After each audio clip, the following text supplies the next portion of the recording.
Here we go.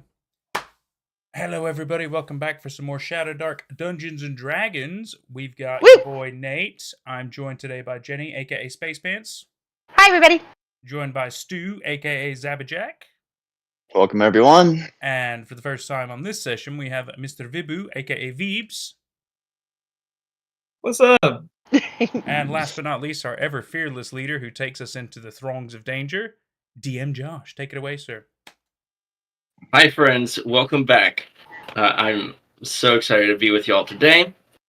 We've got another exciting adventure in the world of Eberron. As always, I wanted to briefly introduce the game system we're using. We use the Shadowdark system. The tagline is old school gaming, new school mechanics. I also want to introduce my crybaby kitty Milo, who is being very bad today. Just getting that out there. Buddy. And yeah, so Shadowdark is really great. It's got mechanics that are legible to people who are more familiar with the new school games, but the mechanics are lighter and more straightforward, which in my opinion helps us put the emphasis back on the action. So, without further ado, let me explain the scenario.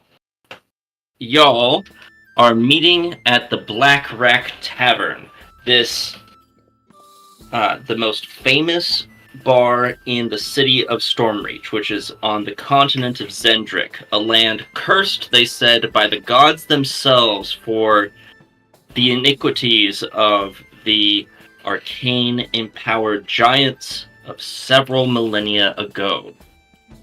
Now, word has gotten out of your exploits.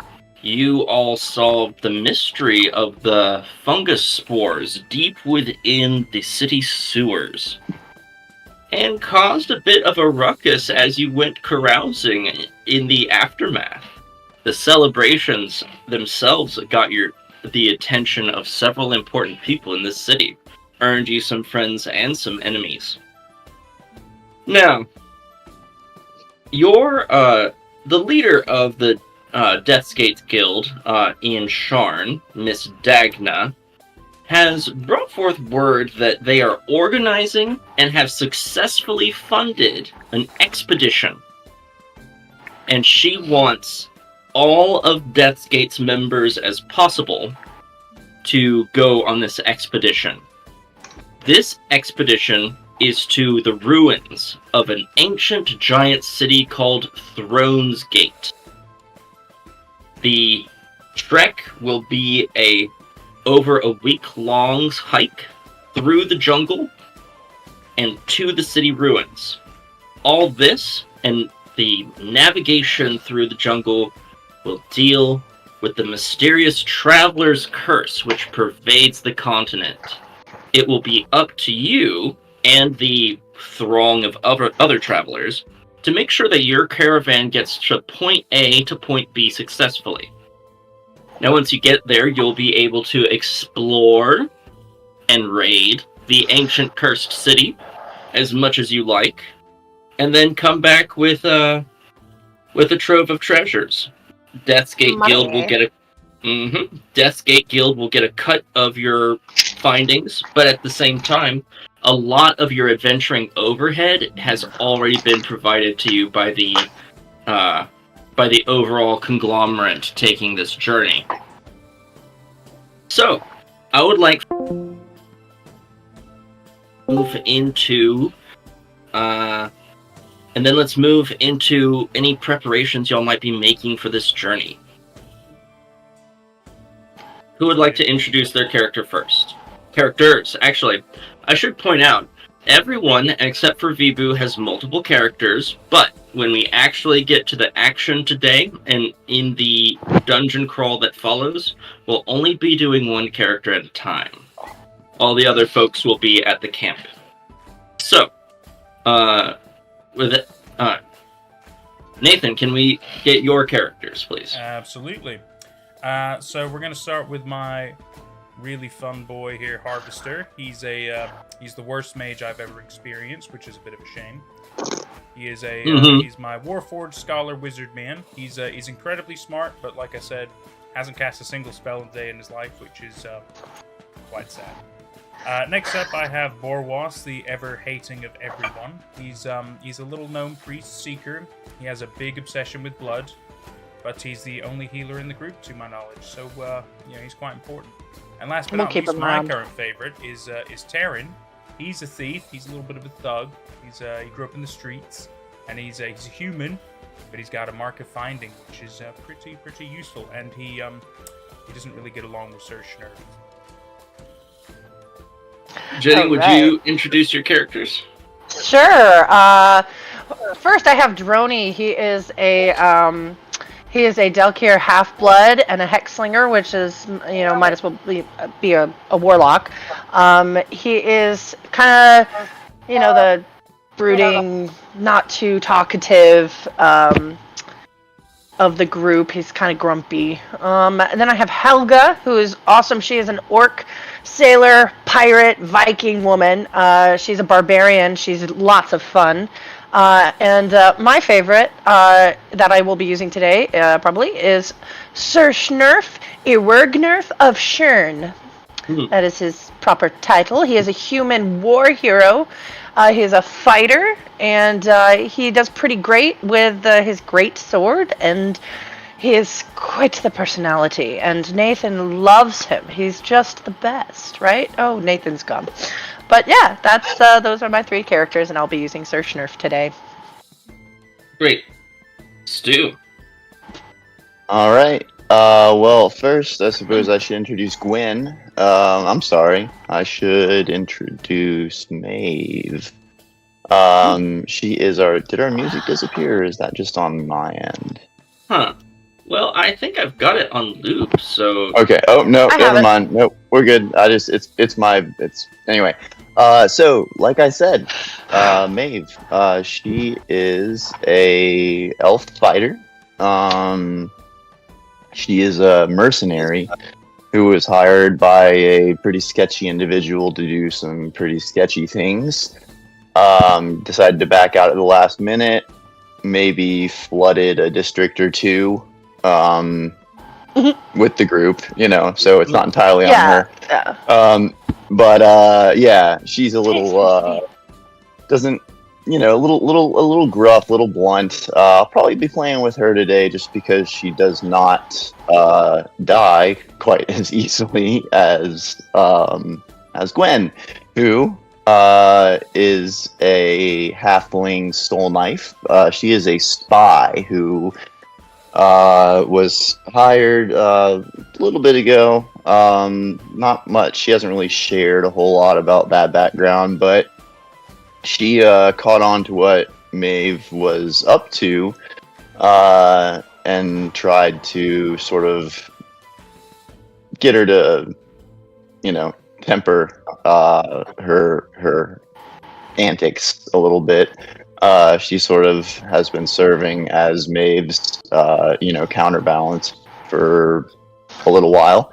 And apparently she won't be joining today, so Maeve might go a little bit off the rails. We'll see. All right, thank you. And last but not least, Veebs, could you introduce your character, please?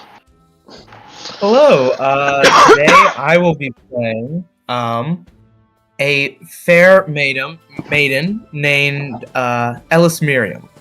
She's an elf hexlinger warlock whose patron has dragged her leagues away from home, all across the continent and the globe, in search of, I don't know. Yeah, sounds very mysterious. We'll figure it out. And can you tell us? Ellis Miriam is this pale woman with the veil over here, right? Yes, she is constantly wearing veils and clothing that covers her skin. Weird. For mystery reasons yet to be understood. Very good. If people watching want to see what she looks like, if you go to the character page and click on bio and info of that character, she's very pretty. It's a very fair maiden. I clicked show to players because I'm silly and I don't know what I'm doing. Oh, Very good. I didn't know we could do that. She is a fair maiden, but I will say she has a couple screws loose. Her patron has been slowly unraveling the knots inside of her brain. I already like her. Sir Schnurf loves her. So, isn't there a song like that? She's beautiful, but she's... There are Great. many songs like that because it's a very common thing for women to... It's a theme. Well, yeah, that's true. For a lot of folks, though, that's true. That's true regardless of gender, right? Yeah. Great. Anyway, moving forward. Good. So, Dagna is quick to express the things that are covered. The cart carrying supplies is covered. Your ability to store goods in your storage chest and take them with you to camp along this expedition is covered. You've got some professionals in a wide variety of fields who are also going to the ruins of Throne Gate. So this is a rather large expedition, probably about 30 people in total, including y'all. And again, safety in numbers. This trek through the Xen'drik wilderness is never to be taken lightly. And although the ruins of Throne's Gate are relatively close compared to other major sites on the continent, even this week-long hike is not to be taken lightly. And I don't know about y'all, but I have myself never taken a week-long hike. That sounds horrible. So,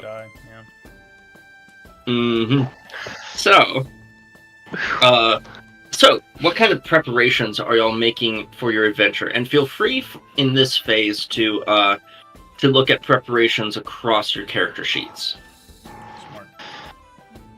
Do you mean by like Maybe items. even if we're not gonna play that character that day, we can kind of sort with our other characters?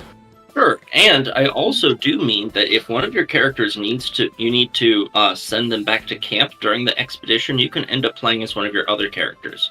And Vibu, I know that means that, I know your Ellis Miriam's your only rolled-up character right now, but that means you'll have some options too in the fullness of time. No worries, I'm a ride or die for my girl. Oh, ride or die for your girl. I love it. So, for example, in the storage chest on one of the handouts, Jen, your Helga has 6 rations in the chest. Droney has a 10-foot pole and rations in the chest. Sir Schnurf has spikes, 10-foot pole and rations. Harvester has a flask of oil, pole, and torch. Harvester has a flask of oil. Borwas has a pole and torch, and Taryn has a crowbar. And Stuart, both Maeve and Gwen have rations, 3 sets, and Ellis Miriam Vibu also already has 3 rations in the storage bin. So that's, and that is not counting the daily food supplies in the camp, which are also being rationed. These rations are for if you, set out on your own. Right. Okay. I guess we're gonna need to kind of figure out what characters we're bringing and if we've kind of got the essentials covered then, really, when it comes to, what we can do. I get the feeling I'm going to have to bring Borwas, because we're going to need some level of healing and potentially a bit of buffing and stuff like that. Sure. I would agree. In which case, I'll make sure he's got good stuff. He's got the Basin of Orion as well, which I know can get us, what is it? Is it an extra luck token, I think? Is that right? An extra luck token, once per day, per person who drinks it. Now, the cost there is that Basin of Orion takes 2 slots to carry. It's considerably heavy. I'd also just like to bring up, I'll be playing as Maeve. Just to plan. Yeah, she's got the hauler trait, so she can carry actually a lot of stuff. I have 13 gear slots somehow. If anyone needs me to carry anything for them, I am more than happy to do that. Very good. You know, she's also got a bit on the higher, you know, HP and AC side, even though she fights with a bow. So a little bit sturdier, I suppose, than some of our valued spellcasters. Josh, I'd like to also mention, I saw in my inventory, I have a longsword with a fiery pearl in hilt. Oh, yes, that's true. I remember that. Yeah, is that like a thing I equip or a thing I sell? You can do either. It is, you can sell it for 50 gold, Okay. or you can keep it. Is it a standard longsword? Because I It already is have a one. standard longsword, it just looks pretty. Okay, I will sell it for 50 gold if there is a Resident Evil 4 style vendor with a what you buying? What you buying? And let me check in with you on your torch arrows. Do you still have 3 torch arrows, or do you? No, I have 2. I used one of them. Great. So I should tell you. I have a question when you're ready. Sure. But let me deal with this thing with Stu right quick. So Actually, no, I used 2. My bad. all right. I would only have one left. Yeah. Thank you for your honesty. Oh, you know me. Honest Stu. So I don't know. Honest Stu. Never did my nickname. I don't know what. Anyway, just keep going. I mean, it's a nickname. It's not a great one, but it's a nickname. Well, thank you That's for your not a honesty. good one. I think that's the one. I'll keep working on it. Yeah, honesty. Thank you for your honesty. That's it. That's the phrase. That's great. Now I've done it. So coins are heavy. You can carry 100 coins for free. After that, they take an inventory slot.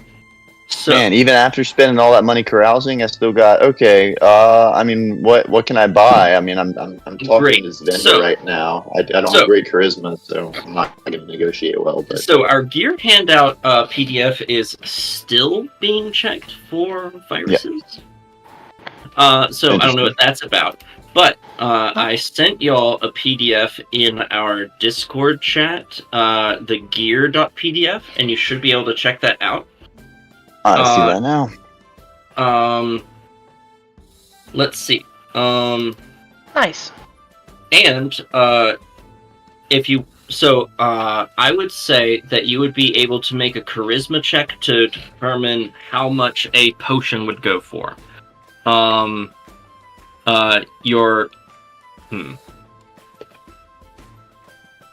And depending on how high your charisma check is, I could tell you how much you'd be able to buy healing potions for, or whatever kind of potion you were looking for.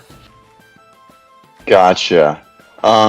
So okay, let me just You can check. also look at the other options of the vendor, and let me look up what options the vendor might have.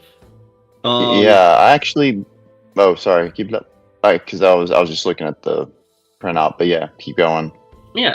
Did you make a check there? What's going on here? May. Great. No, we're good. Oh, sorry. I must have clicked on something. My bad. Let's see.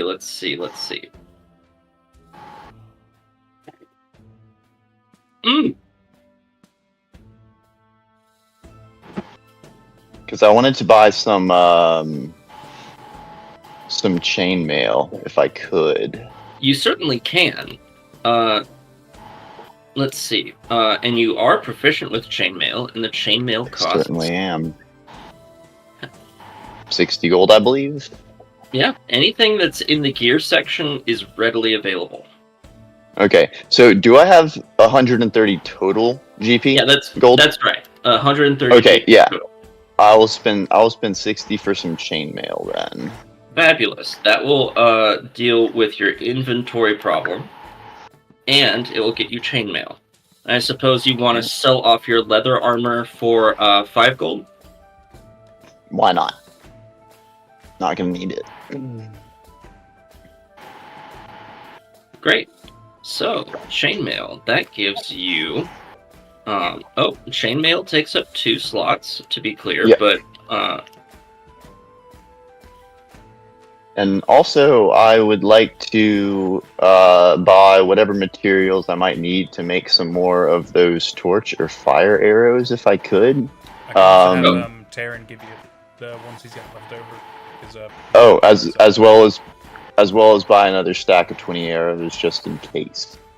I don't know how many I'm going to be firing. Sure. And you'll probably want to put those arrows in the extra stack for the Now, to make really good flame arrows, you're probably gonna. I'll let you make 3 fire arrows out of oil. So if you buy oil and another stack of arrows, that would probably be good. So that would be a stack of 20 arrows is 1 gold, and a flask of oil is 5. So why don't we get 2 flasks of oil for accounting reasons? Yep. Or we don't have to, but might as well because you get. No, that's that. Yeah, that's fine. Otherwise, half a gold. I don't want to mess with silver. Yep. Alrighty. Let me. Maeve. She's got arrows 20, and you want to go ahead and convert those flasks of oil into torch arrows? Yes, sir. All right. You can So also let's have see. the other 3 Taryn have. Oh, thank you, Taryn. So how many have you given him so far? Just the 3. Just torch 3. arrows. That's all Taryn had. But he's not All right. coming, so I might as well let him have them. But didn't you say Borwas had them? No, Taryn, because he Taryn. was So- the bow. Plus another. So 10 torch arrows. We're gonna Actually, if I've got 10 torch arrows, however many are. Yeah, just take away the arrows from the stack of 20 that I bought, and however many inventory. I'm good on inventory still, so. Good. So you'll have 20 arrows in your inventory, and we'll have move the 12 spare to the chest. That makes sense to me. Sounds good. Can anyone think of anything? I've still got like 6 inventory slots. Anyone think of anything they want me to haul around for them? Yeah, just to be on the safe side, in case Borwas fails to cure wounds, because he's not the best at medicine, because his intelligence is a bit crap. We should probably bring some extra healing potions just to be on the safe side. I agree. You can purchase a healing potion for us. Well, hold on. I need to roll. Someone make a charisma check, because I need to see how y'all are doing at market today. Anyone can feel free to make a charisma check. I know that Ellis Miriam has charisma as a strong point. Yes. Sir Sheriff is very charismatic. No, he's not. Taryn is not charismatic. We get a today 3. either. Oh my god. Maeve is not even trying. Make the check? If you Sir Schnurf, I don't know exactly what he needed to do, but Sir Schnurf stood up to do whatever it was, and he just immediately tripped and fell flat on his face. Sir Schnurf is Hey, Harvester! Good. Harvester will do the talking. So, I'll let you have gotten that, first roll of the game, Boo Boo. You had advantage, so you got that 19 on it. And Harvester, of all people, got a critical success. That's bizarre. Right? Never in my life. So part of what's going on is that the merchant you're talking to is also Warforged, and they were able to connect to each other through their special Warforged robot autism, and they we linked up. If you know what I mean. I know how that goes. I know. There was a slot, it just. Hey, I mean, don't ask questions. Warforged do something. Hey, Nathan. I got a message from Ashlyn, who's watching the stream. She says your mic is pretty quiet. I don't know. Yeah, I told her to just respond in the YouTube chat if it's fixed. How's that? Is that better? We shall see. Ashlyn, if you are on the YouTube chat. I bet it is better. I'll have her message me if it's not. Yeah. Good. I finished configuring your inventory, Stu. Your armor class is now 16. Your chainmail takes up 2 slots. Good enough. You have 10 torch arrows. Oh, that's better. Oh my god. Oh, she says it's not. ASMR, DnD. Well, the chat's a little bit the stream's like delayed by like 4 seconds. Yeah. So, Catch up. So, you've got 20 arrows, 10 torch arrows, tarnished longsword, a torch, and chainmail armor. Your tarnished longsword, imbued with the power of the sewer, though it may be, it is perfectly good. Remember, you obtained the tarnished longsword from the depths of the sewer. Vaguely. Yeah, certainly. Okay. Yeah, it's got some indelible stains, which is a little awkward for steel, but hey. I think that suits Maeve's personality pretty well, so I'm gonna hang on to it. And again, 16 armor class, so that's pretty nice. So y'all find out that that you can buy standard healing potions at 40 gold a pop. However, you can also purchase an eternal wand of cure wounds for 200 gold. Now, eternal wand is a bit of a technical term. An eternal wand does not require a spellcasting check to use the spell within. However, you can only use the spell within once per day. It will never ever explode. And as long as you're smart enough to cast the spell, then you're good to go. So it's very useful long term. It's very useful long term. Anyone have intelligence? That's a good question. Wait, my guys do. I do. You do? I do. Weird. Yeah. What's your intelligence. Actually. Oh no, never mind. It's 11. Sorry, I was confusing it with I was confused Maeve and Gwen. 2 characters is hard. I'm glad we're going to 1 right now. Yeah. So I have some corrections. The Eternal Wand is useful twice a day with no check, but you need an intelligence 12 or higher to use it. Oh, can't it be 11? Yeah, so Borwas can't use that. Can anyone use it? Me neither. Oh no. What is the level? What is the qualification? Oh, wait a second.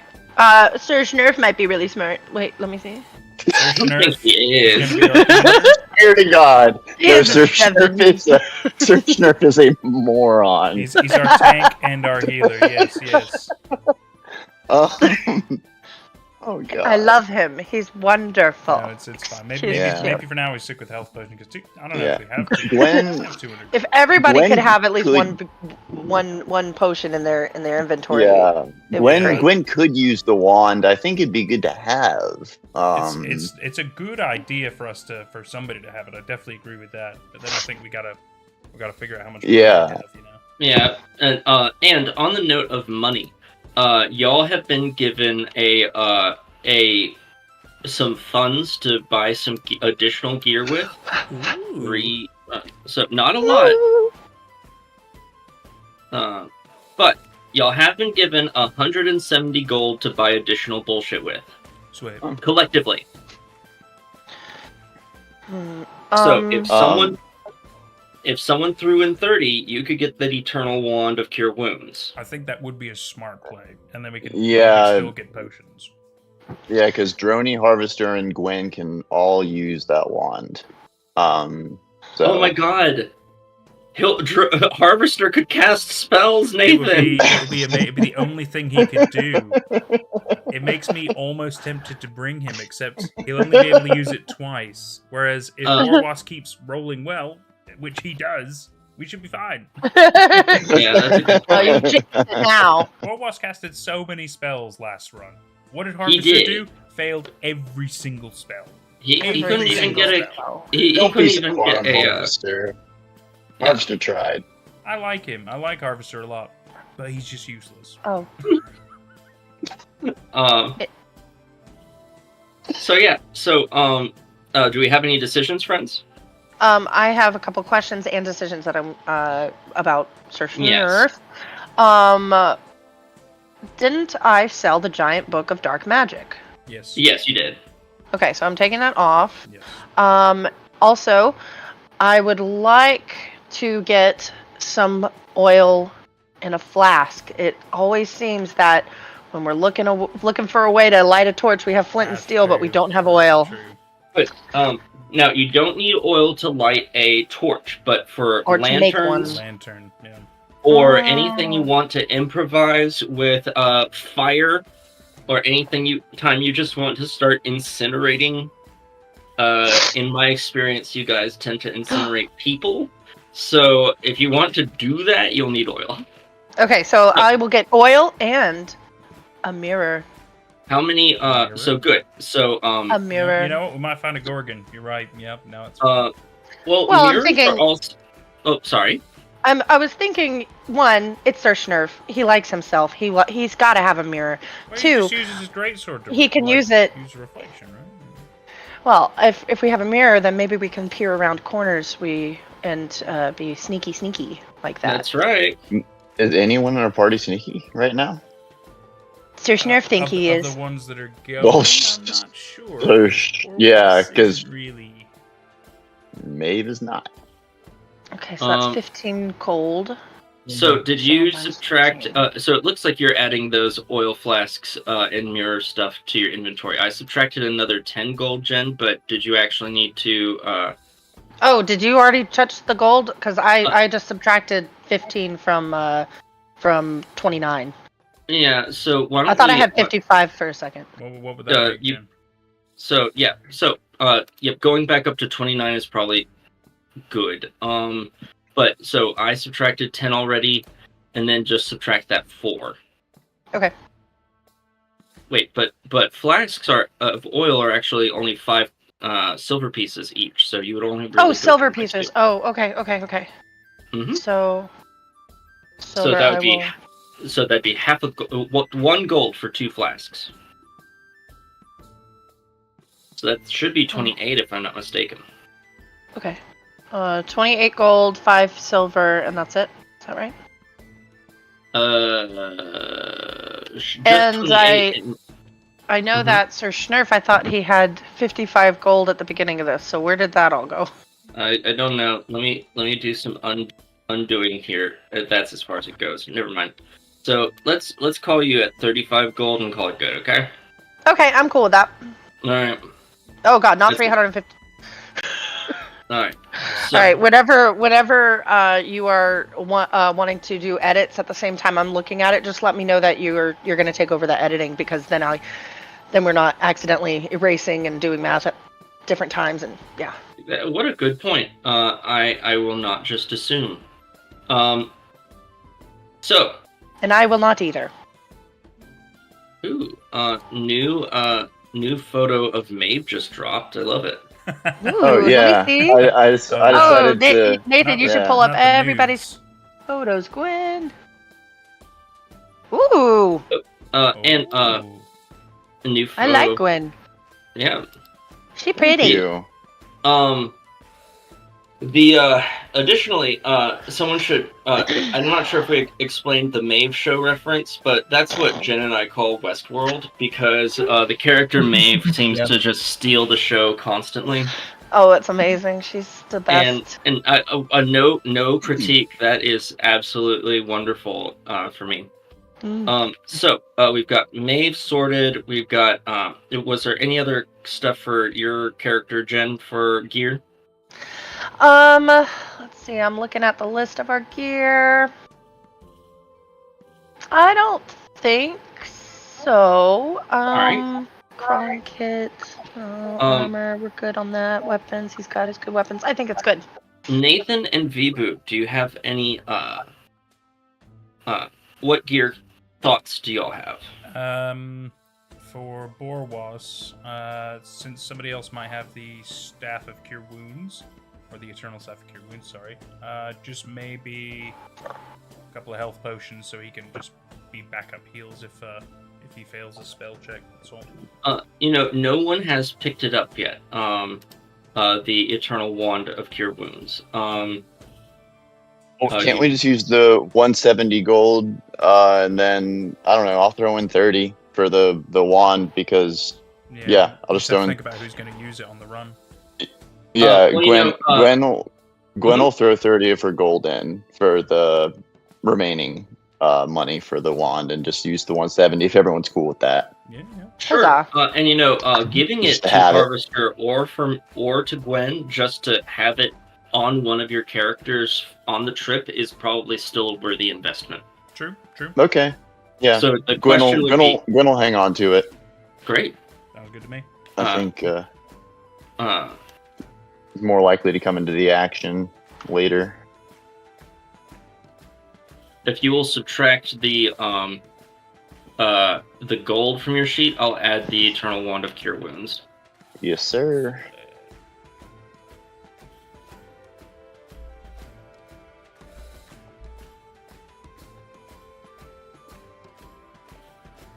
And Maeve would like to purchase a health potion as well in case she needs to Works for me. save herself on the run. You said 40 gold? Yes, 40 gold each. All right. I've subtracted 40. So I'm broke.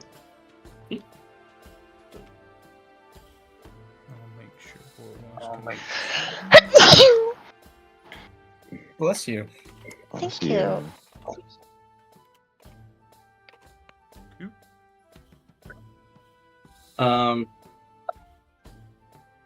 Good. So that means we'll have to look up what Cure Wounds does, but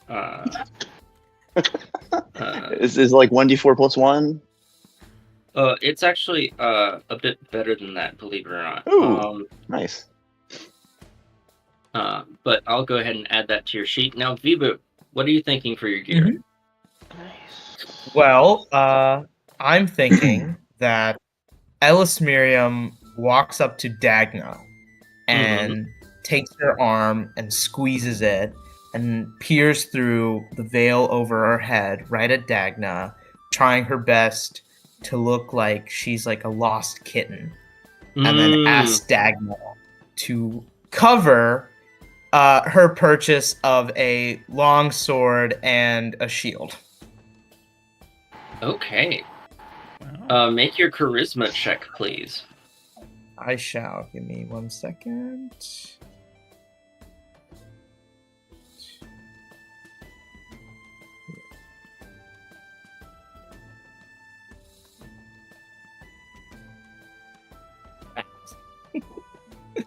All right.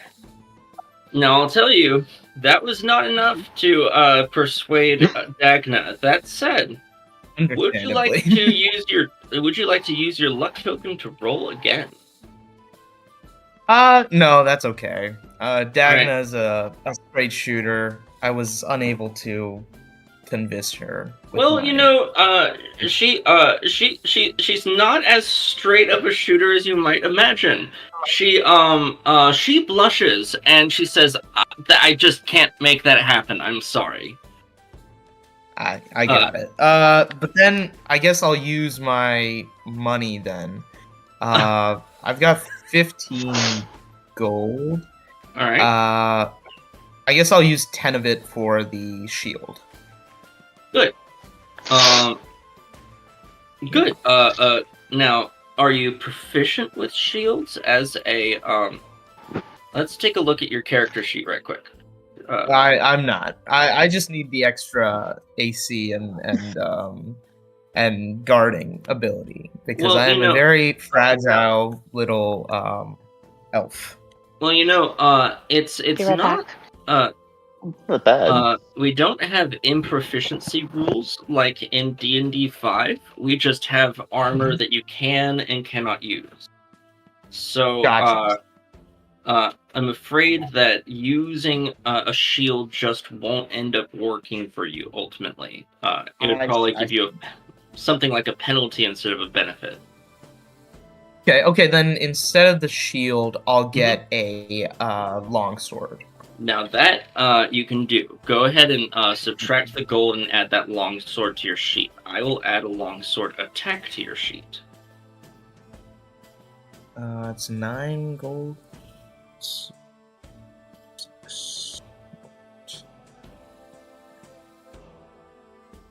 Okay.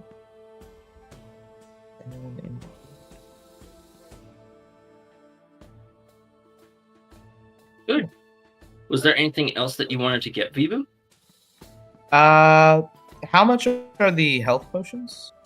40 gold. Yeah. Nope. Nope. No Alright. can do.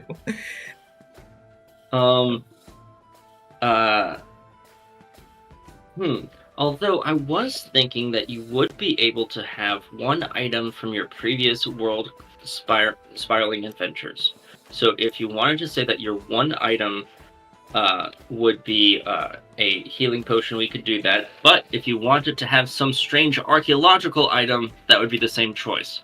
So do you want a strange archaeological item, or do you want a healing potion? Strange items. Yeah, it's a strange item. I Yeah, like we the got- idea of strange. We got health potions, Yeah, don't worry. I gotta go for the strange item. Great. Josh, I got you. Doesn't matter Strange what it item is. for We're 500. making you. All right. Yeah, you have no choice. You have no choice. you know. I have added this mysterious relic to your inventory. It takes up 1 gear slot.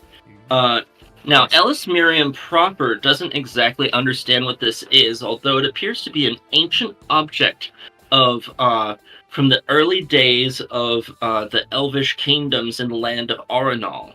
However, due to the similarities with material culture from the ancient giant empires and the continuity of culture from the giants to the elves, it's entirely possible that this strange relic is also of gigantic origin. It's unclear to you.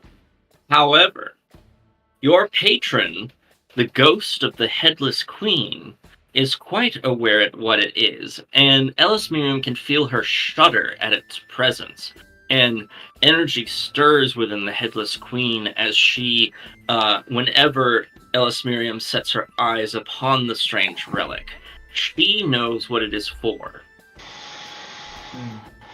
And Gotcha. Well, you heading on this expedition is, seems increasingly fateful. I guess I should say for the group, I am an archaeologist. That's my job. Very appropriate. Fancy. You're Very already Indiana fancy. Jones. Yes. All right, cool. Thank you. Absolutely. I think I only have one more critical question for our group. What's that? How many light sources do we have? That is a critical question. That is critical. Because Borwas has none. I have one. Nope. I have one. Maeve has one as well. So she'll pick up another torch. I also have an oil flask. How much are torches compared to flasks of oil, Mr. Josh? I can tell you. Torches are torches. Actually, this is interesting. Flasks of oil and torches have the same cost. It's just, and that makes sense to me. They seem basically balanced against each other because torches are ready to go. They have fewer uses. Flasks of oil, not as ready to go, but they have more uses. True. Well, we do have at least one lantern, don't we? So do we stick with the lantern strategy? I can have Borwas kind of be just heavy support role where he does all the light stuff and the healing and the holy weapon and crap like that. I like that idea. I'll pick up a flask of oil instead and haul it around for Borwas or do you need me to? Or do you have room, Borwas? I've got room. I can take the stuff. I'm just going to get a lantern over from my boy. I know you're carrying around that cauldron. Terran has it. That's true. Borwas is carrying around that basin. We're going to need the... Do we need flint and... No, flint and steel is for torches, isn't it? Or do we still need... Flint and steel is for starting fire generally. Right, so I'll give him the flint and steel as well then. That makes sense. Yeah, he's fairly full up, but I guess if he doesn't have to carry too much stuff, he's okay. He's got one open slot, so he can take one flask. Do you want to pass the basin over to after you've used it? Do you want to pass the basin over to Maeve? Yeah, we can always do that. It's a good idea because I think it's like we can all use it, and then we can. I have 6 gear slots right now open. So does Maeve just want to hold on to it for the time being then? I think that way we all have like, a fair number of open slots in case we need to pick stuff up in case one of us can't or whatever, for whatever reason. I don't know what's going to happen. It's crazy. It's going to get crazy. Yeah. Oh, yeah. I think it's good if we're just prepared, isn't it? All right, I'll hand over the Basin of Orion to you. It's 2 slots. Yep. And then I guess we just need to figure out how much is a flask of oil, Mr. Josh? 5 silver pieces, which is half the gold. Oh, yeah, that sounds quite cheap. Okay, let me see. How many can Borwas? Borwas will get... How many is he allowed to hold in one inventory slot? Flasks? Yes. 1. Well, fair enough. Then he will get 2 flasks of oil.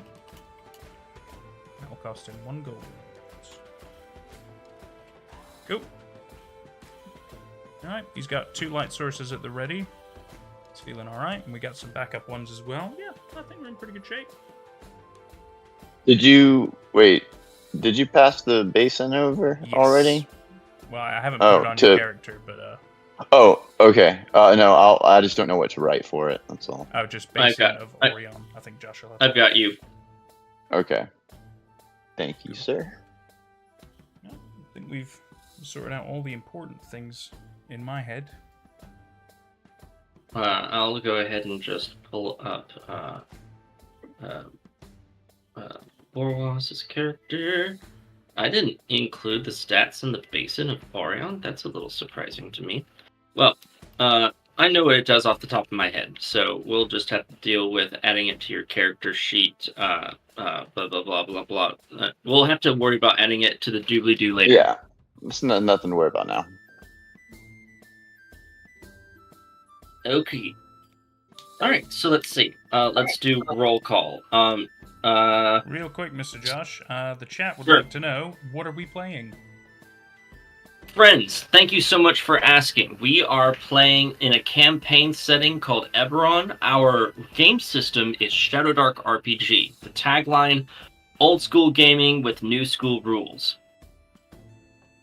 So, that for me, what that means is that we are we're having just as good of a time building characters that are unique and wonderful, but we're spending a little bit less time on our character sheet and a little bit more time actually playing. And we're spending a little bit more time getting into dangerous situations and having a great adventure.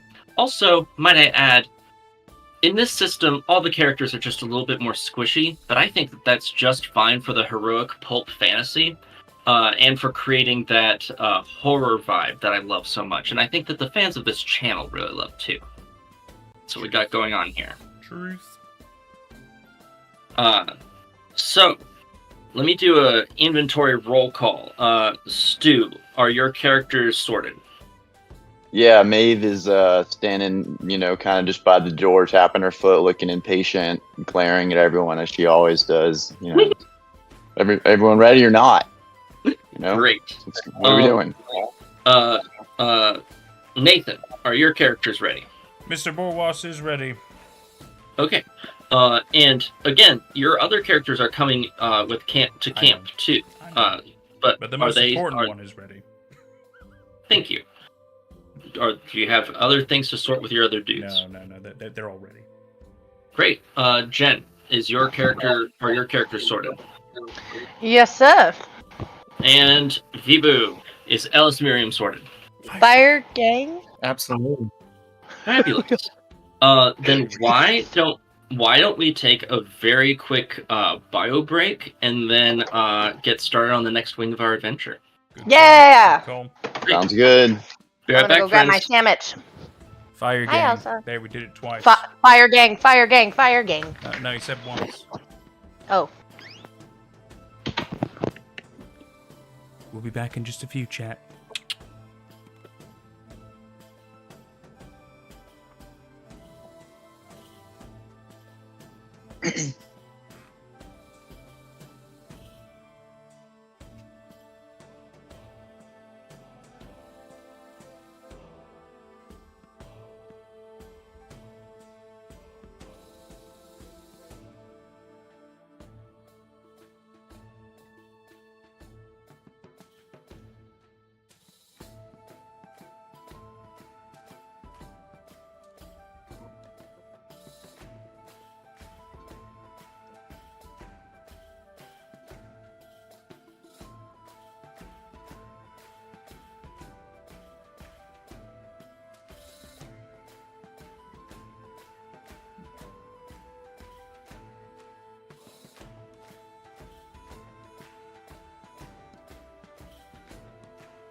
Hey, Xversity.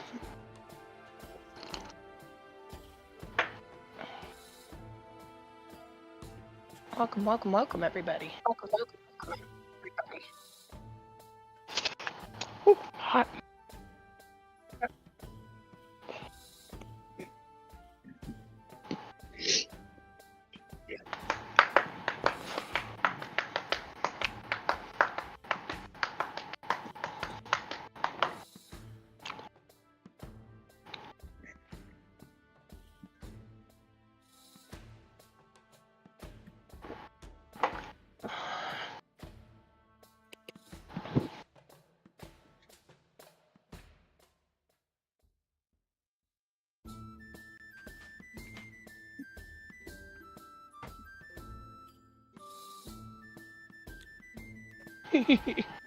Xversity's here. Xversity's. Hi, Xversity. What up, what up?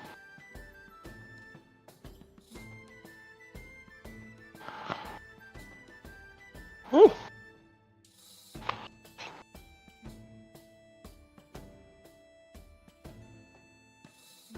Cookie? Cookie. Mm. Have you guys looked at these, what is it called? Josh is having The a quick question bio room. break. He'll be right back. Oh, no. Don't worry. We'll start the journey. Oh, I'm not talking yeah. to you. I'm not talking to Where you. is I'm talking to chat. Oh, okay, okay, I know okay. you know. Chat Question love rumor too, board. You drinking orange juice? Organic milk. Oh, it just looks orange. I don't know why. Is it a blue tinted Maybe glass, maybe? Looks like gray. Okay. So if you're reading through this message board, there's a lot of stuff going on with trees. And they're really weird things. I have. Oh, the rumor board? Yep, if you go to, let's see. You need to teach what we're talking about. Sorry, if you go to your character page, the book icon thing, Thank you. below the characters you see handouts. And Yep. and you can click Quest Rumor Board.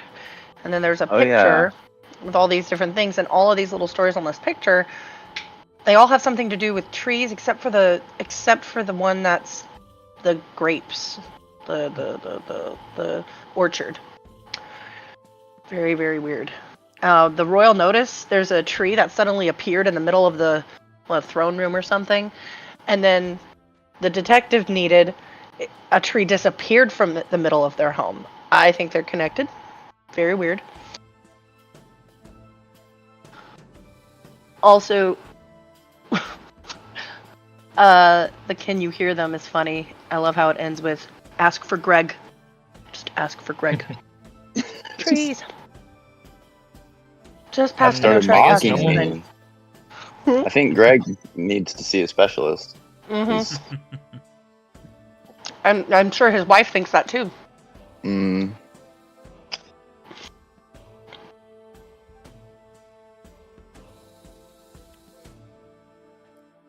Oh, rainbow tree. What Hold the on. hell?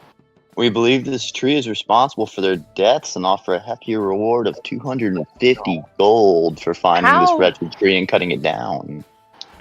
It changes that's- location frequently. Should we be doing that quest instead? Yeah. That's 250 gold, I mean, it could be as opposed easy, to 175. And a rainbow tree, which just, I mean, I don't know. I'm interested. I wonder if I can use my mark of Interesting. finding and be like, can I find this tree? You know? Oh dang it. I was just about to say I could send Bernard out to look for it, but I'm not playing Tabby right now. No, you're not. Get her out of your head. Oh, I love Tabby. She's so fun. I think when Josh comes back, we should have a conversation about which Okay. one to pursue. Yep, I'm sure Maybe. he's going to be like, all right, everybody, let everybody look at the board. And he's going to be so Yeah. proud because we already have. I Be know. like, You're gonna like, finding a yeah, tree. Josh. We Cut it down. did our homework. We We already know about know. the trees. We're going to go find the rainbow tree. We've heard. We know the tree Fabulous story. tree. The tree is rainbow. It sounds I like do like that. I mean, if 8 we're going beloved lumberjacks. some dangerous like trees and stuff. This We need trees lumberjacks. trees We need around here someone are. to attack. How do trees murder people? That's what we're Brutally. being hired to figure out. The tree seems to be changing locations frequently. The only evidence of its existence is multicolored splinters of wood found near the lumberjacks' dead bodies. Ooh. Paulette! Yeah. Really Oh my wanna check god. that out. Oh my god, ask for Paulette. I instantly imagined Paulette from Legally Blonde. I can't Makes me picture want a her. hot dog They- real bad. Oh, it's Jennifer Coolidge. Okay, yeah, no, I know. The who one you're that talking does about, the nails. And they got the Yeah. crazy hair. Breaks the guy's nose. I have a Paulette package. Bonafonte. yeah. Bonafonte. Yes. No, I know. Paulette Bonafonte. Something Josh- something habeas corpus. Something something. We're taking the dog. We're taking the dog. Dumbass.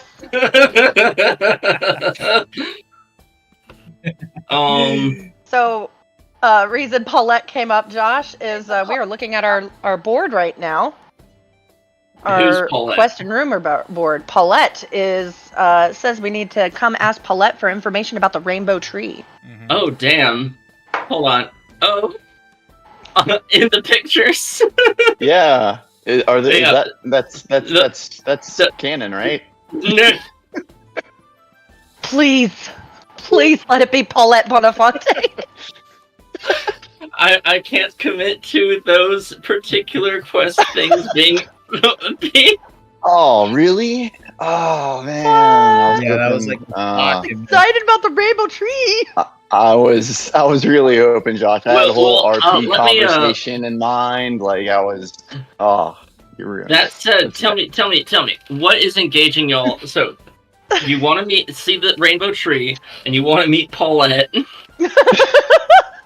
What else is No. going on?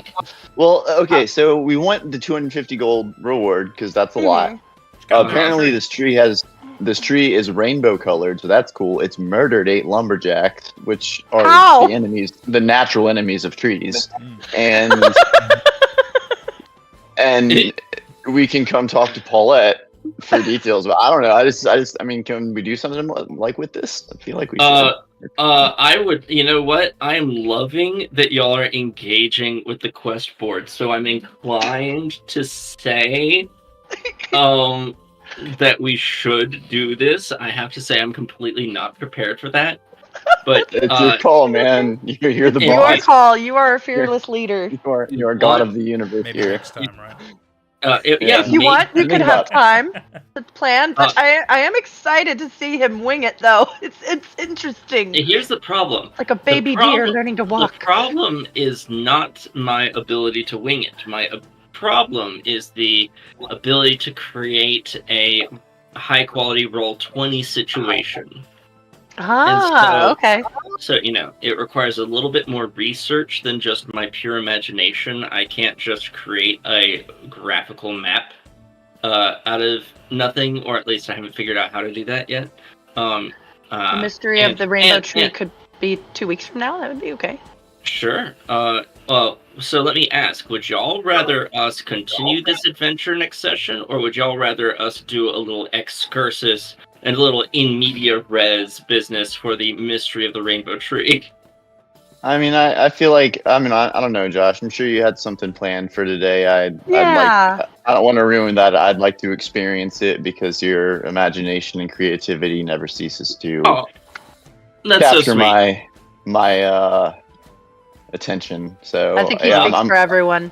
I feel like Well, yeah, you I feel like the said- rainbow yeah. tree. I do want the rainbow tree to happen though. So Yeah. I make put a this pin in it, right? happen. We have Make- to make meet this happen. Paulette. So great. Can I we think- also meet her dog? I think that goes without saying. We might even meet her shit ass husband. Who knows? Sorry, her shit ass ex, who was her in common law husband in the Commonwealth of Massachusetts. Is that a Commonwealth? Anyway, whatever. It's just not. Or where is Harvard anyway? Harvard. And no one Isn't knows. Harvard in Massachusetts? It moves around like East Coast. Hogwarts. It's like the rainbow tree. It moves around, right? Oh my god. So I'm fine. So let me just get this out of the way. I'm fine with in media res adventures. If y'all want to say we're putting a pause on the Jurassic Park tape and we're moving towards this family-friendly rainbow tree adventure, that's It's not fine. sound family friendly. Did he- But It is my not. my vote Did you say Jurassic Park tape? Like, my I vote meant is whatever. nothing by that. I mean, I'm just saying that sounds pretty fun. Like dinosaurs, maybe. Ooh, Maybe not. It depends on how good y'all do. might be. I don't want to fight raptors. Raptors are terrifying. Yeah. Indeed. Whoever did the sound effect, thank you. You're welcome. Did she get a luck So- token? So, why don't we... Fine. Luck token to Jen. Yes. You're welcome. So, I Can we think get into y'all... the guts then? Huh? Oh, sorry. No, what'd you say, Viva? What were you- are we getting into are we going into the forest? Is that what happened? Yep, that's what's going to happen next. So we're going to continue this adventure as planned, but next time we're going to do a little excursus to the side quest of the Rainbow Tree. Tree. And I love that y'all use this quest board as intended, and it's for psychological and pedagogical reasons that I am making this happen. That is fine. Pedagogical. I want to know what's pedagogical about it, but I guess we'll have to wait for next week. I knew it was a good idea. Well, I'll idea. tell Got you, it. like it's bad teaching to say like this is the example I set up, and then people Yeah. actually using that example and engaging with it, punishing you for engaging with the example is bad pedagogy. Okay, thank you for the explanation. I now Yeah. understand. Straight up. Actually, Very what? I get it. You're a good I- teacher now. Thank you. You're a good teacher too. All of you are good teachers, except for, well, I guess Nathan a little bit. You're not a teacher, but Nathan. maybe. I take Nathan's no not a offense. I'm not teacher. a teacher. I take no offense. Good. All right. So the party finalizes their gear selections and they move to and they begin the next leg of their adventure. Ooh. The forest is quite alive. Strange noises of all kinds of jungle creatures, both known and unknown, strike your ears, and you feel constantly as though you are being watched. This is a universal experience, traveling through the jungles of Xen'drik. Now, as I have told you, this continent is cursed. According to legend, it is said that... do we have Veebs with us? Okay. Veebs, are you on the Roll20? Yes. Okay, it just looked like... I don't see him on there. Yeah, I don't either. It looked... you might need to give it a refresh there, bud. True. Sorry for interrupting. According to legend... You When- interrupted yourself. Yes. Yeah. You're apologizing to yourself for it. Sorry.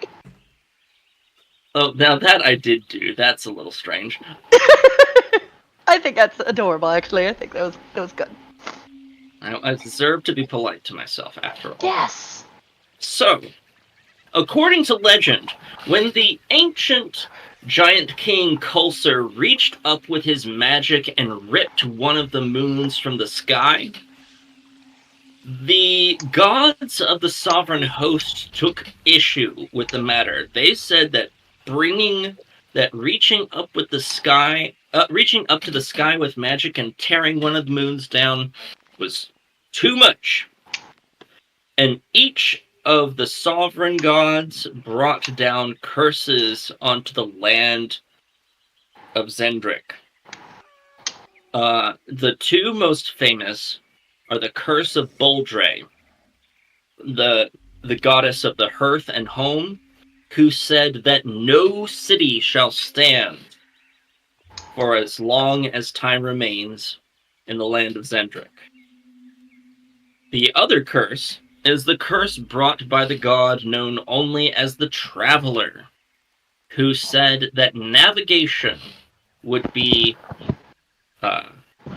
impossible in the land of Xen'drik.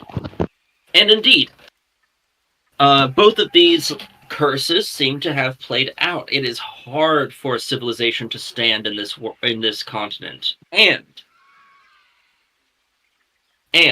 it is hard to navigate. You have in your crew of 30 adventurers, you have experts in navigation and wayfinding.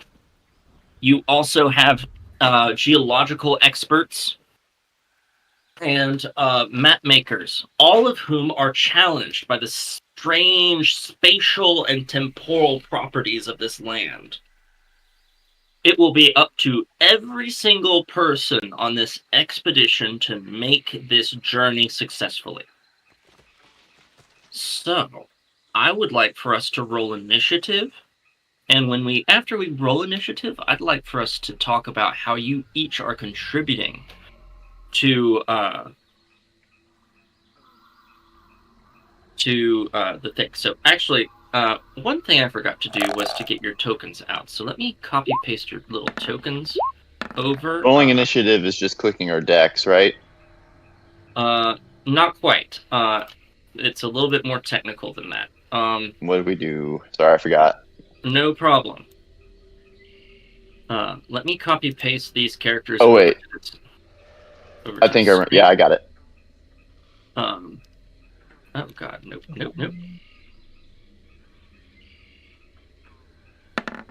So over here, I'd like for us to put our general marching order, and you can use you highlight the token, and you click initiative on your character sheet. Yeah. And that's how you do it. So I got it. Would you like for me to help you with that, Veebs? Or would you like to try it? Yeah, I am not seeing initiative. It's just right up. It's the dice. Click the dice by your name on your character. Yeah, that's sheet. right. That's right. Oh, okay. Okay, lovely. Thank you. Nice. All right, there we go. And I put the characters here in just a vaguely random order, but feel free to order them based on their general marching order in the crowd. With the head of the group being over here per the image, and the back of the group being over here per the image. Okay. Why is my map like that?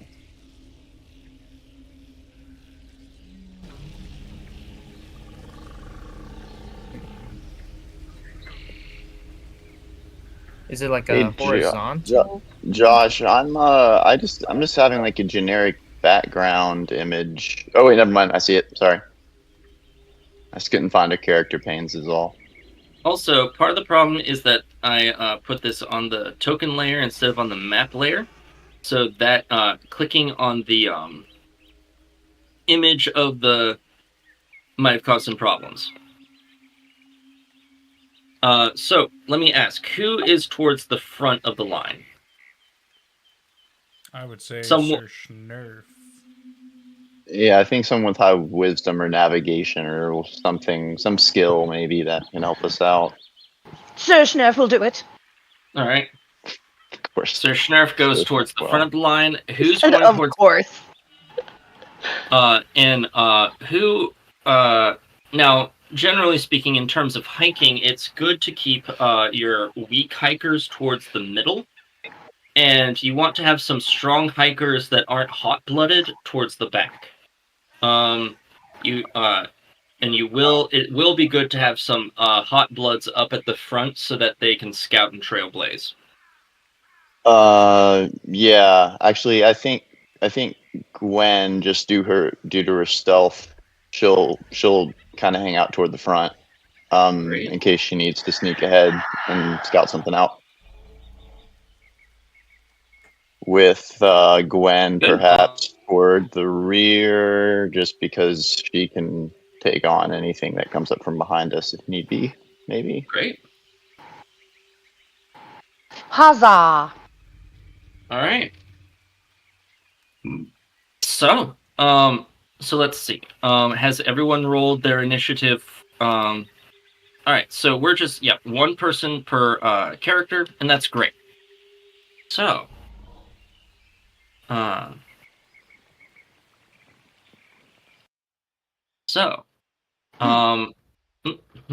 an interesting thing. I didn't mean for it to quite go like that. Great. So, Borwas is first. Nathan, how are Borwas or your other characters contributing to the journey so far? The idea here is that this is what we would call a skill challenge in terms of 4th edition terms, meaning that we are trying to have you do a tangible action over the course of this week that will help you keep the caravan secure, safe, or on track, or well stocked of provisions. Excellent question then. I mean, Borwas is it's not exactly the toughest dude. He's definitely more of a. I guess he's just making sure everybody's kind of got what they need, making sure everybody's staying hydrated because that's important. Borwas, he's more of a support boy, so I don't really know what else he's able to do besides make sure everybody's morale is high. Good. So, although you might not be able to provide much in the there are a few ways that you can address the care of the group. You can make sure checking on their provisions. You could give sermons, or you could actually keep guard in a way. Which do you think would be the best for you? Probably checking provisions, because he's not really a social person, so he wouldn't give sermons. Good. So why don't you give me a wisdom check then? That I can certainly do. Wisdom check. Oh, god damn it, Borwas. Well, not a great one. Not a great start. With a 6. All right.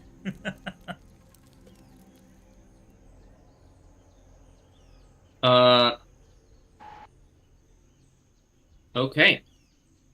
So, even though people consider routine provisioning and keeping track of stock of supplies to be something that is a straightforward task, in this environment, it's a little bit more hectic. You didn't appreciate how much the moisture and the heat would get into the stocks. You didn't understand what strange grubs would find their way infesting the foodstuffs that you normally thought was basically imperishable. This has caused some folks to need to go out hunting in order to keep the camp adequately provisioned, or else tapping into their own stock of rations. Yes. So, we'll deal with the consequences of that later. Next, Stu. How are Gwen and or Maeve helping the crew on their journey? So Gwen is going to stay out considerably ahead of the caravan, actually, using her psionic athleticism and her her invisibility, and her background as a spy. Just kind of scout ahead, make sure that we're not running up on any danger or ambushes, and make sure that we're sticking to the right path. Oh, very good. Make your dexterity check with advantage. You got it. Ooh. Okay. Very good. Very good. Did that go with? Oh wait, no. I rolled as. Shoot. What happened? You rolled an 18 and a 6. So here's what happened. On the bottom thing, you chose roll as. And then I on see. Gwen's character sheet, you inputted the correct command, which was dexterity check with advantage highlighted. You All did right, fine. so it did it right. Okay, cool. Yeah, that's great. So there's been a couple of close calls, to be completely honest. In close consultation with the navigators and the wayfinders and even your drow guides, you have helped to make sure that the group stays on the right path. Your capability with mobility and stealth puts you even ahead of the trailblazers proper, the people who use torches to burn the ground to expedite the travel of the people behind you. And you've been able to keep the literal trailblazers on the right path. Well done. And then sorry. I thought okay, hmm? yeah, Gwen will just hang out. It's fine. Great. I thought that was. I'm sorry. Maeve will just hang out. She'll. So to be clear, on each of your turns, we are choosing one character to contribute to the action. Yeah. That's what I am very confused. Why does it say Gwen, but then up here and then Maeve So there's a very it's like his name is Maeve. Yes. There's a very neat feature on the chat where you can drop down to change your name from whoever to any of the characters that you have control over. Right. Okay. And now that I can remember. help. That can be useful for immersion purposes. That's a very nice feature, but as you can see, it can lead to confusion. Yeah, I figured it out eventually, but I was just like, wait a second. Okay. Alrighty. So, moving along. Ellis Miriam. Howdy. Hi.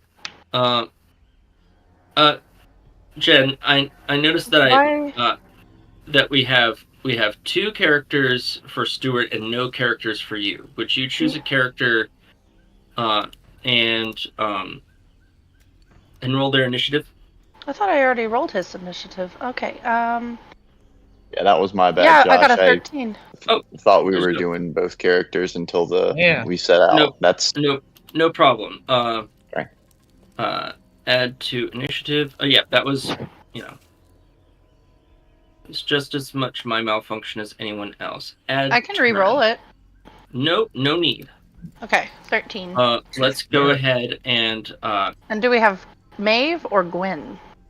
Right. So I'm going to. So I know I said it was Ellis Miriam's turn, but no worries. It's initiative.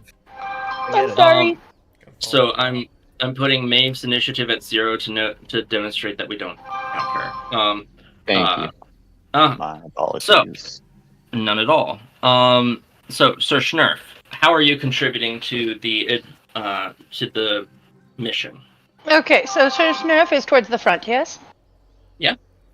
So he's got his big great sword, and he is not chill.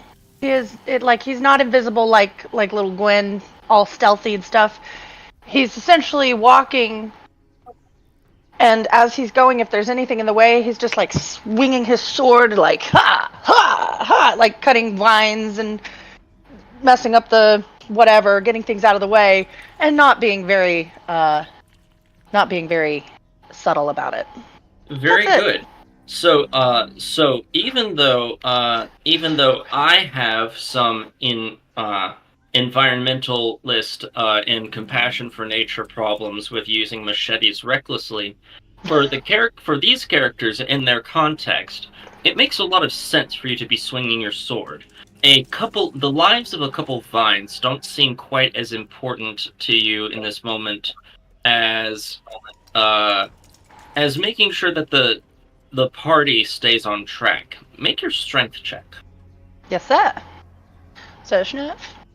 Uh-oh, where's his pitch? Okay, there it is. You said strength? Yes. Okay. Very 15. nice. Sir Schnurf finds himself. Oh, and actually, I should have declared that you roll with advantage on this. So why don't you roll it one more time? Oh no! But what if it's worse? Then you get If it's worse, you take the better. And it's fine. That's true. Yeah. Now it's All right. 11. See what I mean? Good. No, it was 15. Sir Schnurf finds himself leveraging his strength to great effect. I thought you meant that the 15 was gonna go away. No. Sorry. So, I should have just said roll again instead of saying roll with advantage.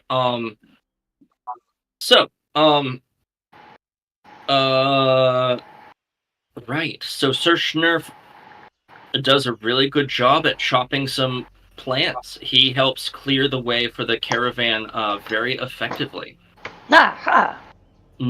Even though there were a couple scares with very thick vines, some vines as strong and powerful as steel, even, you were able to sunder them right through, even with the power of your sword and your own arm. Well done. Yeah. So, Schnurf. moving right along, Ellis Miriam. Sorry, Veebs, for that earlier. No worries. No worries. How's Ellis Miriam contributing to this journey? Well, for one, Ellis Miriam, I believe, is inside of that carriage that we see, rather than walking along. Love it. Commoners. Because that's good. She's very much trying to stay in the shade. She's Good almost character obsessive choice. about it. And inside the carriage, she's working hard to study up on Throne's Gate and the Giants' culture, to be prepared for sort of studying as quickly and as efficiently the ruins as possible, as kind of traps we might encounter or high pressure situations. She wants to be able to analyze the ruins to the best of her ability. Very good. Very good. Make an intelligence check with advantage, please. Okay. The advantage here How do I add advantage? It's pretty neat. There is a tab at the top of your character sheet that says advantage, normal, disadvantage. I see. Lovely. I got you. Okay. And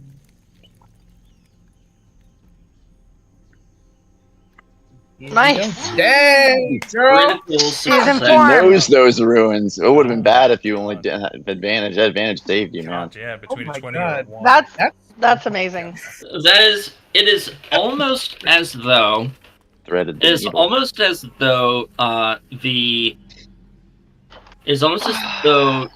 ghost who guides you, the Headless Queen, were refamiliarizing herself with something she was quite familiar with once long, long ago. You read up all about Throne's Gate, an ancient ruined city. You find out several important things. First of all, Throne's Gate at the center of the city is a massive tower that exists to this day. It goes straight up, and it looks like it is made out of steel and glass. It is truly something from another age. It is far more advanced than any of the stonework, metallurgy, or glasswork of the Corvarian civilization. And although the majority of this city ruins have been stripped out, still it is the consensus that several hidden vaults of treasure remain for those who have the cunning to find it. Now, there are a couple things that you should consider. One, the city is cursed. The drow of the surrounding area do not go to it. They have and the adventuring crew here has a strict warning that they give to anyone who goes on this expedition. Do not sleep inside the city grounds. For any who do, go into a coma, and they never awaken. That's bad. That's not good. Dang. Yeah. So- that's tough. So, the expedition plans to hang outside the perimeter of the city for 3 days. And for everyone to come back to base for each of those nights. Because anyone who sleeps inside the city grounds is doomed. Weird. Ellis Miriam, because of her critical success, has 2 additional pieces of information. This connection to sleeping likely has something to do with one of the planes of existence, Dalcor, the region of dreams. It is said, and the Headless Queen gives this information to you on good authority, that the fall of the giant civilization had to do with an ancient war because the giants found too many things on their journeys across the multiverse, and they picked a fight with the creatures of the dreams. And so it's likely this fight was fought within Dalcor, the realm of dreams. No. Dalcor, the realm of dreams, invaded Eberron during that day, and in the war between the giants and the dream creatures was vicious. Culminating in the legend of how Kulsur, king of the giants, reached up, grabbed one of the moons, and dragged it out of the sky. Which was apparently some reference to some ancient weapon that the giants used against the dream creatures. And this information about the city with cursed sleep likely resonates with that somehow. Although, even to the Headless Queen, this remains mysterious. That said, the Headless Queen is quite pleased that this is where you are going. After all, the strange relic that you have will be useful in the Azure Tower once you reach it. I see. And that is the result of your critical success. Yay! Okay, cool. Top of the round. I love it. Thank you so much. Absolutely. Top of the round, Borwas. Nathan, what does Borwas or your other bros, how do they contribute to the journey now? I think I'm going to say Terran's going to contribute, and he's most likely going to be at the back of the pack. He's going to be making sure that we are not being followed and that our trail is being kept clear, just to make sure that there's no potential threats that we cannot see. This sounds like wisdom, but do you have any other suggestions?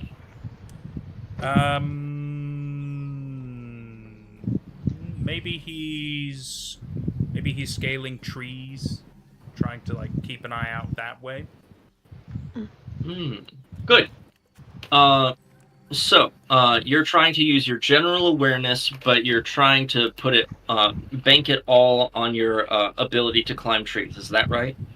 Yeah, higher visibility, easier to see things, makes sense. Great. Make a dexterity check, and you can do that with advantage. Sweet. Yeah. Good. Ooh, Mr. Terran.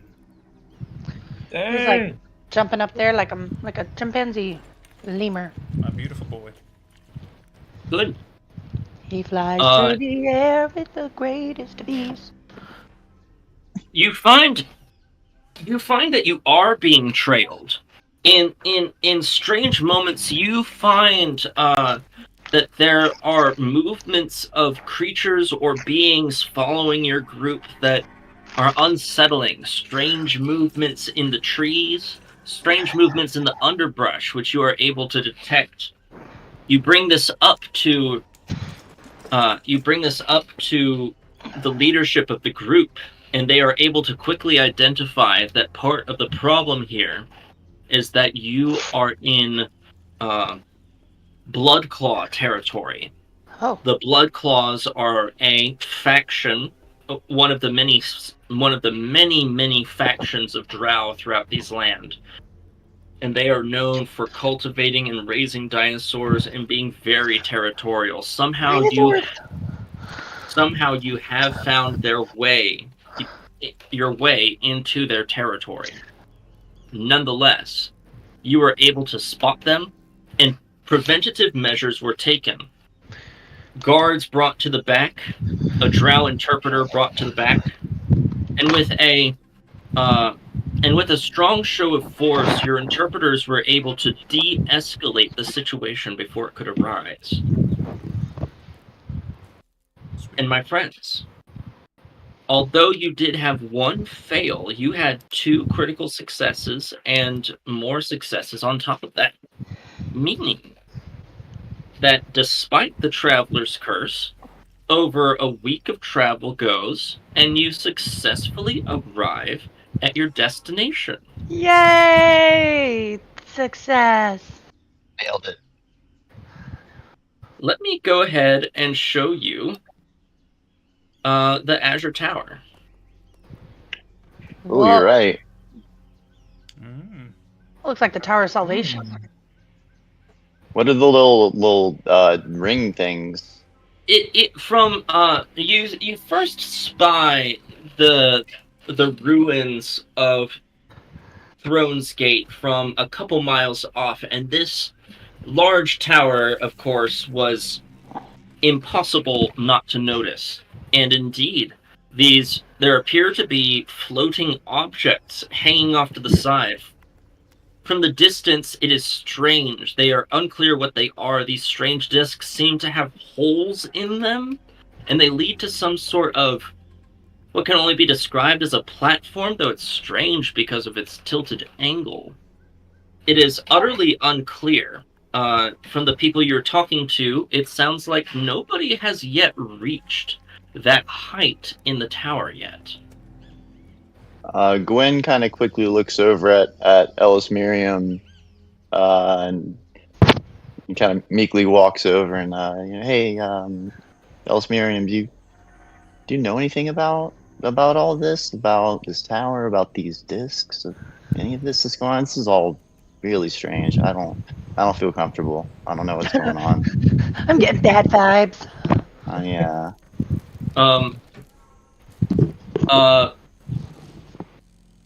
And what do you say, Ellis Miriam? I furiously swipe through the textbooks that the expedition brought with us. Do I make an intelligence check again? Yeah, with advantage. Okay. Let's see what these discs are.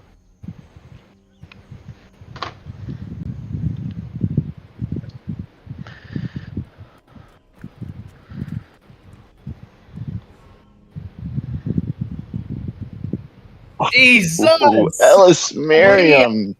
Oh my god. First time on the channel and just killing it. Bringing the lore. Okay.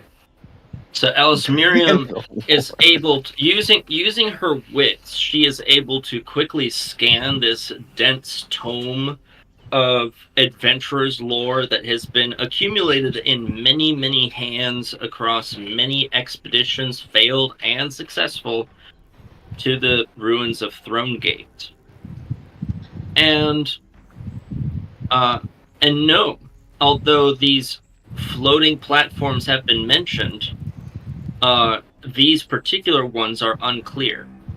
It is said that floating platforms exist within the confines of the tower, and they serve as lifts up and down the tower. However, what these things are remain unclear. There's also a passing reference to a observatory near the tower. An observatory that focuses and is perpetually calibrated to view one of Eberron's 12 moons. And again, this autonomous observatory is always focused on that one moon. It's entirely possible that this floating device is related to that, but how is unclear. Some weird stuff. Yes. Yeah. Um. I know that there is we have a party member with alien DNA, if I am to be correct. Yes. So I'm fascinated by the ties between all this worlds. Anybody else lose his audio? I lost your audio, Vivo. Are you still there? Oh, hello. Hey, Vibu, you're back. Uh oh. There he is. There he is. Yeah, he must be having connection issues. So what was the question for Droney, the Delcure half-blood? Can't hear you, Sylvie. Yeah, his video is glitchy too. Oh no! Connection. No, Veeb! Well, friends, I was gonna say that this is about where I have prepared for today anyway. Okay. So I feel like we would need to. Yeah, I'm sorry. It's fine. It's been a little crazy recently. But this is setting us up for another dungeon, and I love those transition game days. I always love being on here. Mm-hmm. Thanks, friends. Thank you for understanding. Now, if y'all had performed worse in the jungle, you would have had to deal with the Bloodclaw clan coming and taking their vengeance on you. That's fair. But everybody's rolling nat 20. You all successfully navigated the Traveler's Curse, and admittedly, it was for only a short distance, but indeed you did. You were well stocked and well provisioned, and that went really well. Vibu, we're gonna have to. Okay, you still there, Vibu? Hello. Hi. Yeah, I'm here. Great. I can hear you. We were debriefing because we are about at the end of what I had planned for today. Since y'all did so well on the exploration, but what was the question that you had for the Delcure Half-Blood? Yeah. So we have I guess it wasn't a question, more as like a sort of like a general sort of observation. Is like we have someone with alien DNA, and I'm curious how the Giant Society, their ties to worlds outside of ours, how that sort of ties in with what they were doing with these observatories. Sure. Are you talking about Droney? Mm-hmm. Okay, I thought so. I was like, there's not another Delcure Half-Blood, right? No, only just Droney. Alien DNA. Okay. Yeah. So, what do you think about that, Jen? I don't know.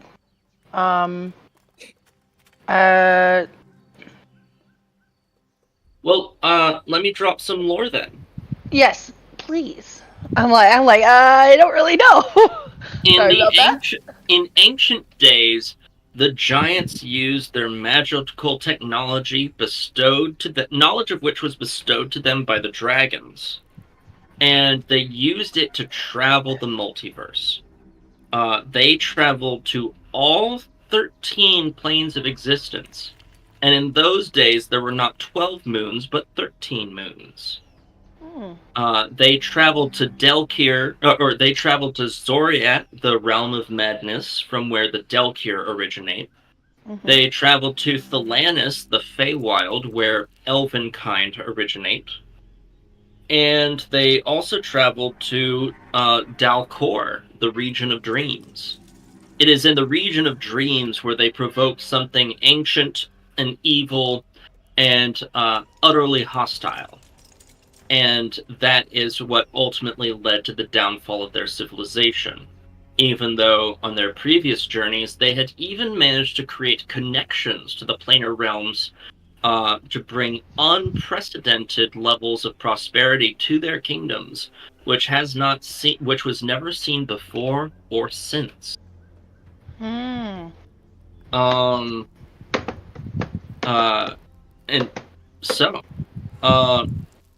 with that, friends, I have to say that we gotta put pause on today's adventure, and we can pick up next time. In fact, what would y'all rather do next time? Would y'all rather do the excursus to the Rainbow Tree, or would you rather continue into the ruins of Thrones Gate? I'd like to hear a vote. Ooh. Oh man, this is a Tough hard choice. I thought choice. we were gonna do a dungeon delve today, so Yeah, now I I'm know. not sure. Man, as we could Maybe use another dungeon delve, but the Rainbow Tree's got me. I'm gonna go Rainbow Tree. we're gonna get into the tower. We're gonna get up to that floor, and the rainbow tree is gonna be right there. It's gonna be like ready to fight, bitches. Full The circle. tree's It was all talking. connected.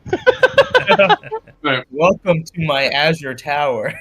Have you seen my 8 lumberjacks?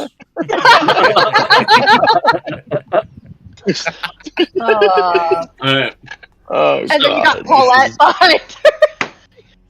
Got high expectations for this Rainbow Tree. I don't know. Oh, man. I mean, it does kind of feel like we really want that rainbow tree, doesn't it? So, I mean, That's my vote. I got one vote, and that's it. I'll give it a vote, man. Yeah. Rainbow tree sounds great. Rainbow Tree, vote 1, 2. What else? Rainbow Tree. I think it's all Alright. rainbow tree. Good. We have Rainbow consensus Tree. for doing the Rainbow Tree next time, and then we'll continue our adventure into the Azure Tower. Think of this as being like a filler episode or a side quest, just like alternative timeline. Let's not think about it too much, okay? Okay. Yeah. Great. Yay, we got a filler episode about a rainbow tree. Any like carousing or anything we can do in the city, to kill time until our Rainbow Tree excursion? Or ruins, not a. Or is that- y'all already did the carousing for last time, so Yeah, Okay, I carousing was only wondering if happens that was after like we Pretty- complete a pretty dungeon, broke. right? Okay, I didn't know if that was like an end of the episode thing or if it was like a dungeon. I don't know. Okay, I I think got it's it. the end of a dungeon thing, right? it Yes. doesn't. It's not strictly the end of a dungeon, but normally it sort of lines up for reasons of having money to blow and wanting to get to that extra level. Okay. Got it. Thank you for understanding, friends, and I had a good time today. Yeah. Yeah. I had a great Short, sweet, time. to the point. Fantastic as always. All right. Absolutely. Thank you, DM Josh. Vibu, thank you for joining us. so I hope much. you will Yes, join us welcome. next time Thank too. you for joining, Phoebe. A wonderful And addition. and with that, I gotta get going. I'll talk to you later. Absolutely. All right. Bye. Thanks again. Bye, everybody. Bye, peeps.